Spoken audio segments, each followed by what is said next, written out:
When it comes to the chase of content, most folks do want to see something original, don't they? There's all these D&D story channels, and they always tend to run through the same things, and they're all kind of chasing something that they can identify with, something that's going to make them stand out as a channel.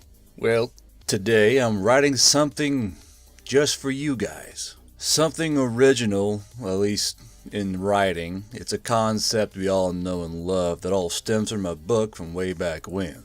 But as you'll read, you'll probably pick up on what exactly that subject is. But I'm going to take it a different way, an American way. This is a story written by me just for you, and I hope you enjoy. Chapter 1 of The Veil Riders. Auf die Heide bloomt ein kleines Blum. Shut the fuck up, dregs. A raucous rattle of laughter echoed up and down the cave tunnel the formation of men were marching down, the voices bouncing off the walls and wrapping around them, as if the mountain itself was laughing with them.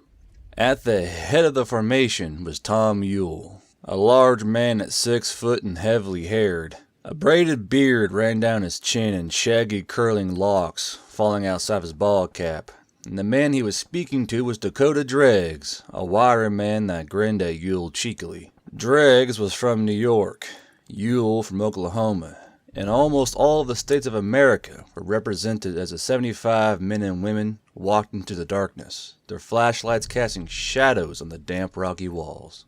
You see, the hills of the Appalachian Mountains were always steeped in rumor and mysticism. Speaking of people going missing, miners that mined so deep they were never seen again, and weird shadows that stalked the forests. Children spoke of whispers amongst the bushes, glittering lights deep in the woods, but it was rare that a child was actually dumb enough to actually chase the sparkles in the deep.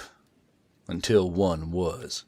Little Emily McCallan was the one child to throw the world into chaos and bridge the gap between fantasy and reality, dragging the whole of humanity in with her to the realm in between. It started out with a simple missing person report, a trail being tracked by a pair of search dogs, Roscoe and Rosie, both very good dogs who deserve many treats for their hard work, and it all leading up to a wide-mouthed cave. History of the cave was brief. Do not enter.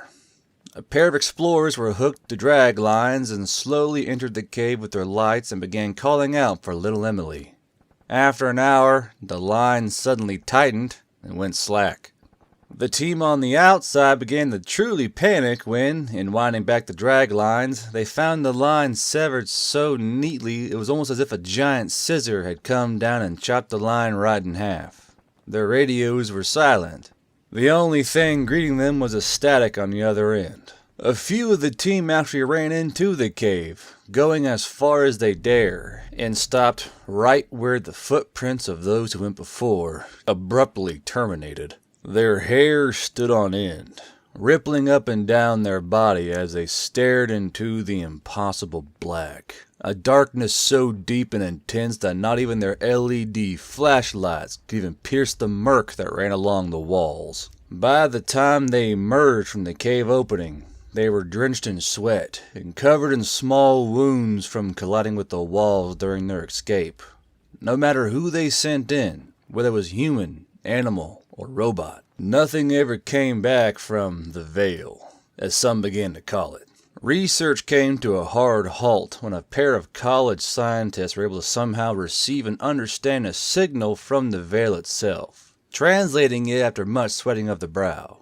In their words, they threw as much shit as they could at the walls, and the things that stuck were being worked into their system of translating whatever it was that was coming through. What they got through was just a language they could not understand, in which anyone who studied languages and alien dialects creamed their shorts and began to tear apart. It turned out to be a combination of ancient Celt and some version of Welsh, which made a lot of people's ears perk up, and the entire world waited to see what the team would put out. Finally, one day the words came. Break the Veil. There was much smugness from the people who coined the name first, and enter where your ancients walked. take with you the volcanic glass, bind yourself, and come see the world of dreams. The smarty boys who translated the scrabbled signals realized what the other bit of extra signal they had was, and working with the linguists, figured out what this bind yourself stuff was. It was a return code of sorts, which they assumed would need to be etched into obsidian, a fragile volcanic glass that would cut the shit out of you with little issue. The government, who was paying for all of this shit, was suddenly in the business of rock collecting, paying top dollar for any chunk of obsidian they get their hands on. The other countries are almost ready to fucking invade, it seemed like. All of them jockeying to try and hem the United States into letting their own assets join. But the president, a very prideful man at the time, wasn't going to let them on American soil. This cave, our cave, it's a very nice cave, and I only want Americans going inside that cave. You could say it's cave closed and letting others in, okay? Okay. There were small tests done in using the obsidian markers, and the findings of what they found on either side and its possibilities made the United States suddenly very protective of its new little nest egg for resources. When news was finally leaked, it did not sit well with the other countries in the slightest, and suddenly the American border was bristling with military hardware all the way around every single edge the United States had. For the first time in history, America was pointing her guns in every direction at once. This did, however, lead to a manpower problem. A problem of who would delve inside the veil and be disposable at the same time, and could be easily replaced.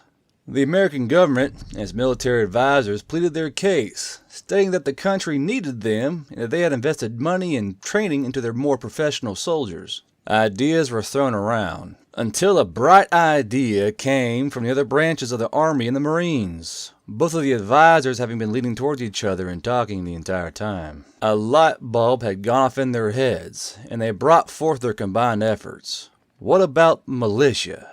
There were more veterans and militarily inclined people in the general population than there were actual active military from all the branches combined. A lot of them already had the training, and some of them even had their own gear and weapons.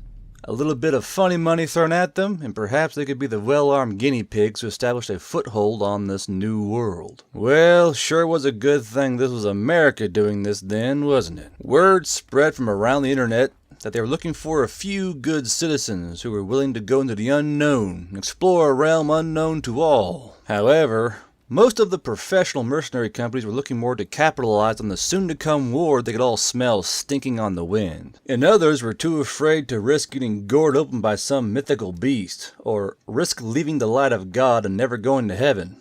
Okay, Boomer. There were, however, those who dreamed of seeing a land of the fantastical, and killing whatever lived there, if it was hostile. Yes, those brave volunteers of the militia were down for a little cave diving, and the pay was good enough to boot as well. It was money so good that it was almost irresistible when linked with the experience of actually being able to do some spooky cave shit for once. It would be worth noting that, indeed, a lot of the volunteers for this expedition were more or less garnered from the internet. I mean, what's more disposable than a bunch of veterans and militia members that wanted a crack at shooting a dragon with a 240 Bravo, or blowing a griffin out of the sky with an M3 Carl Gustav?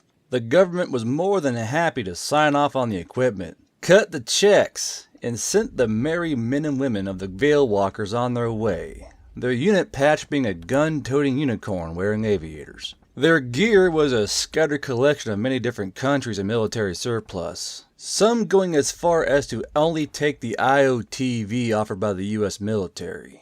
To say the Veil Walkers were a walking military surplus store would be an understatement. When it came to weapons, indeed the US military offered their best for the Veil Walkers, which was mostly Gulf War leftovers and a bunch of rattly M9s. Yule took one of those M9s, calling it an old friend he could always travel with. A lot of the poorer and less well-equipped Veil Walkers took the M4s, M16s, and such quite readily, while the others used their preferred weapon from their own armory. One of those Veil Walkers, another veteran that went by Savage, spoke up in the darkness. Anyone else wondering why they gave us the old ACU pattern shit? You'd think they'd at least give us some Marpat to wear. Why would they waste Marpat on a bunch of dead men? Quipped the unit's co-commander, an army veteran that went by Coco. The cave once again filled with laughter, while Yule chewed idly on a large corncob pipe in his mouth and panned his flashlight from side to side, looking for the veil to pop up. His Daewoo K2 rattled slightly as he stopped, and Coco held up his fist. The formation of Veil Walkers came to a halt as the two commanders peered ahead into the void, swirling almost as if it was mist. They weren't kidding, murmured Yule, pushing his pipe to the other side of his mouth with a slight knock of his teeth. Damn thing chews up all the light. Just supposed to walk into this fucking thing? Yeah, sounds like bullshit to me too, but it's what we signed up for, Coco replied, eagerly hooking his thumbs into his chest rig. Well, I'm glad we dressed up for the occasion, chuckled Yule, and the two men looked at each other's tropical-themed button-ups. That's a big cave. For you. There was more tittering behind them, as jokes were traded back and forth amongst the other Veil Walkers. Marker check, Yule barked out, the report echoing down the cave as everyone held aloft their fragile obsidian recall markers. One for the money, Yule whispers, stepping forward. Coco breathed out harshly, matching step with Yule. 2 for the show. 3 to make ready. Yule answered back as his arm entered the inky blackness, his flesh suddenly going numb, as if he was getting instant frostbite. Here we fucking go! Roared Dregs, and one by one, the Veil Walkers entered the unknown. After the shockingly cold, brutal transition of the Veil, the cool dampness of the cave on the other side was almost stifling. Ah, fuck me! Roared Yule, shaking his arms and legs to get the feeling back into them. Coco crashed into his back from behind and sent him flying forwards, scrabbling at the walls of the cave as his legs fought to remain as jelly and unyielding to his commands. Coco's feelings on the matter were similar. What the fuck, man? His voice echoed up and down with Yule's as he clamped at his ears, rubbing at them painfully as his feet stamped at the ground. Around the same reaction was shared with all the Veil Walkers as they exited the Veil, some of them falling temporarily unconscious as they hit the warm air and their system not knowing how to handle what the hell was going on. After the chorus of screams was finally over, Yule and Coco checked over all of their Veil Walkers, and then moved back towards the Veil entrance.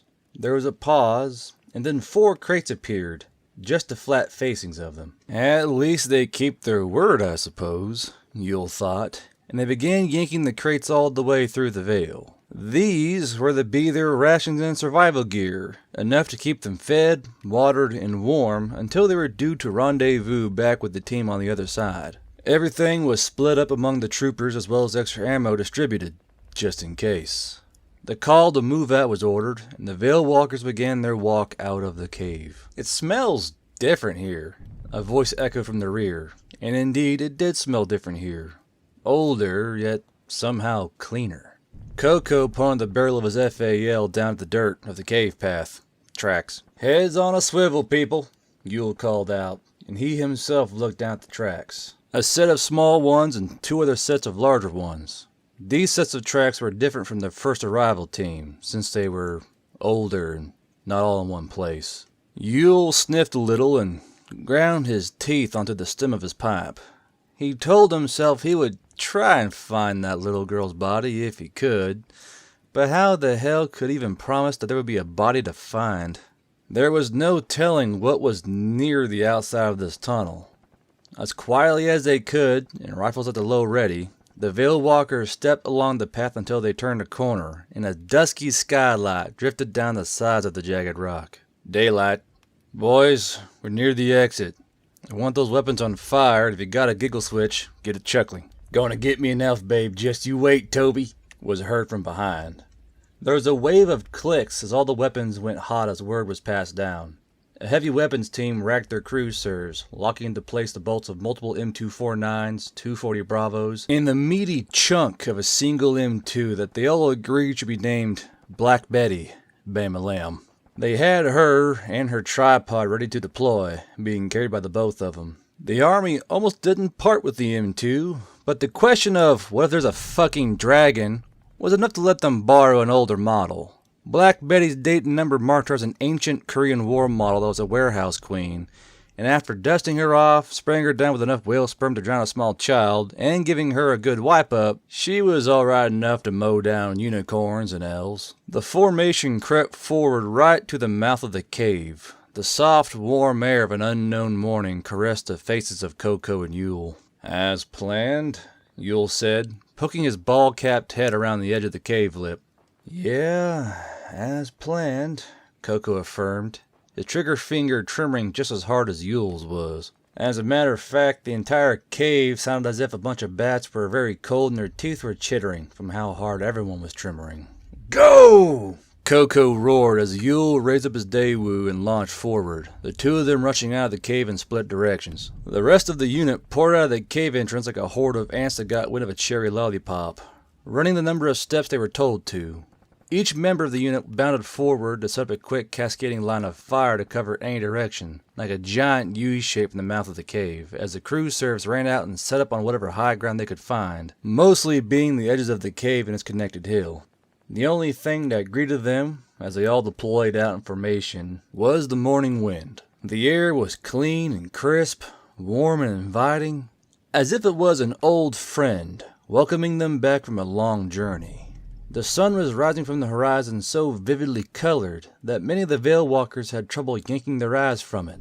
A few camera clicks from cell phones were heard. Someone was going to get a smack for that. A few minutes passed as everyone stared out around them.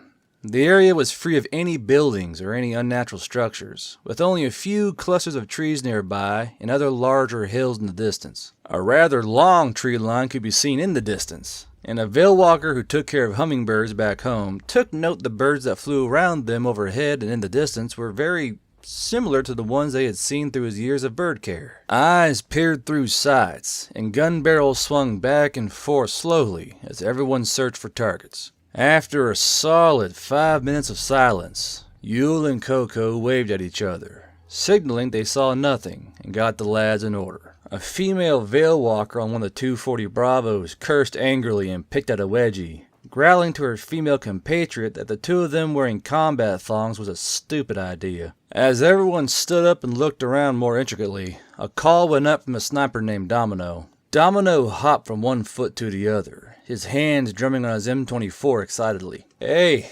I think I found those, fucking rescue guys. Coco and Yule shared a look before running over to see what he was on about.